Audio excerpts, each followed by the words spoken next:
আমরা এখন কাঞ্চনজঙ্ঘা ওয়াটারফলসের কাছে আছি।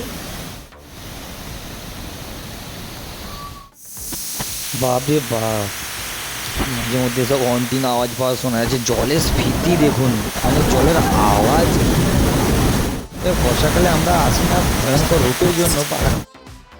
স্লো মোশনে একবার দেখুন শুধু, উরে বাপ, মানে জল সত্যি। Gear up bro, gear up. আরে কেমন লাগছে কাকা? বাবা, এইটা একটা আমাদের রাস্তার মাঝে পড়েছে ঝর্ণাটা, মানে অসম্ভব ভালো লাগছে। এই বর্ষায় জাস্ট মন মুগ্ধ হয়ে যাচ্ছে। স্লো মোশনে দেখুন, একটুখানি স্লো মোশনে খেয়াল করুন। যাই হোক, মিস করুন বা যাই করুন, আমরা সবাই কাঞ্চনজঙ্ঘা দেখার জন্য দার্জিলিং সিকিম আমরা সব ঘুরে বেড়াই। কিন্তু তবে আমি আপনাকে বলতে পারি, দার্জিলিংয়ে গিয়ে সেই কাঞ্চনজঙ্ঘা দেখতে পান বা নাই পান, কাঞ্চনজঙ্ঘা ওয়াটারফলস দেখতে চাইলে আপনারা অবশ্যই যেতে পারেন। এই মিডিল পেলিং ভীষণ সুন্দর দেখতে ওয়াটারফলস একটি। দেখো অনেক ভালো ভালো ওয়াটারফলস আছে, তবু এটা যথেষ্ট ভালো দেখতে, সুন্দর।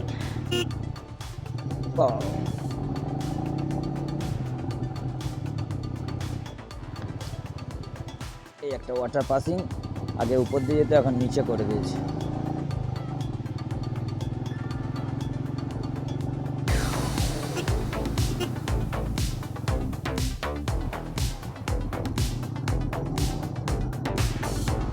কাকা, তোমার নাম?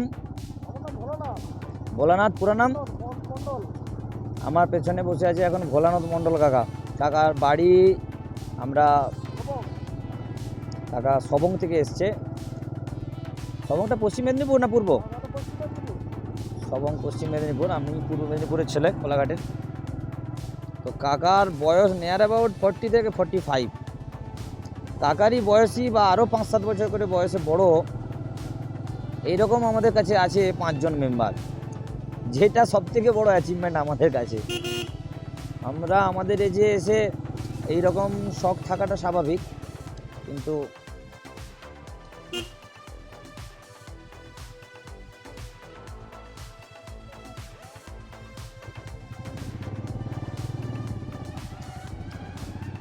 এই যে সিকিমের ভাষায় গালিগালাজ দিয়ে দিচ্ছে নেপালি ভাষায়, কিছু বোঝা মুশকিল না। যাই হোক, যেখানে আটকে গেছিলাম, তো কাকাদেরও প্রচুর শখ। প্রথমে প্রচুর ভয় পাচ্ছিল।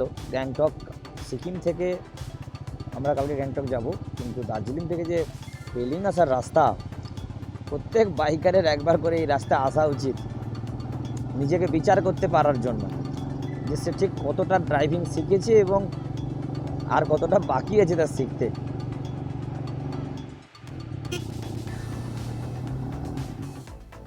যাই হোক, ফলসটি দেখতে যাওয়ার সময় আমরা প্রচুর বৃষ্টি পেলেও বৃষ্টিটা যে নেই সেটাতেই অনেকটা, এখানের লোকেরা অত তীব্র লাইট পছন্দ করে না। না, আমরা একটু লাইট না হলে আমাদের আবার গাড়ি চালিয়ে মজা পাই না। চোখ পরিষ্কার না হলে কি আর গাড়ি চালানো যায়? চলুক চলুক চলুক চলুক, ওকে। মনে হয় ওয়েদারটা আজ থেকে কেটে যাবে। লাস্ট 2-3 দিন তো আমরা শুধু বৃষ্টিই পেয়েছি, আর বৃষ্টিটাই আমাদেরকে আরও ভয় দেখাচ্ছিল।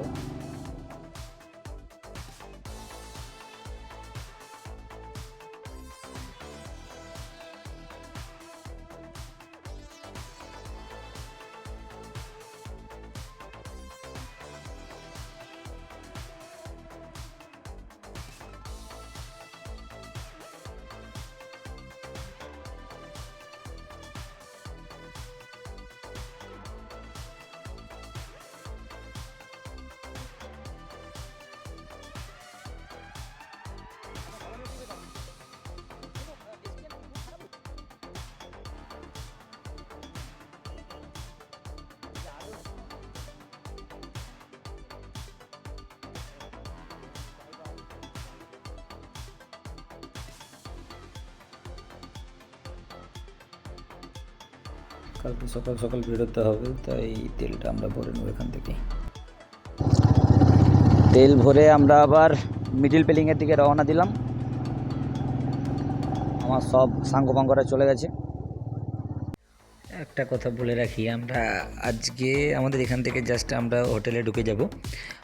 আজকের আর ব্লগের সেরকম কিছু নেই, ইনফরমেশনটা দিয়ে রাখি। যদি আমাদের কপাল খুব ভালো থাকে তাহলে আমরা আমাদের যে হোটেল ভিউটা আছে ঠিক তার একদম বেডরুমের ভিউ থেকে আমরা কাঞ্চনজঙ্ঘা দেখতে পেতে পারি, যদি সত্যি কপাল ভালো হয় আর কি। জানি না, এত বৃষ্টি আর যাওয়া সকালে অবস্থা ছিল একদম নো ভিজিবিলিটি। তারপরে কি হয় চলুন আমরা দেখি কি হয়। আপনাদের দেখালাম বর্ষায় পেলিংয়ের কাঞ্চনজঙ্ঘা ওয়াটারফলস। নেক্সট ভিডিওতে নিয়ে আসছি মিডিল পেলিং থেকে কাঞ্চনজঙ্ঘার ভিউ কতটা কি পাওয়া যায়। টাটা, বাই বাই, আবার দেখা হবে।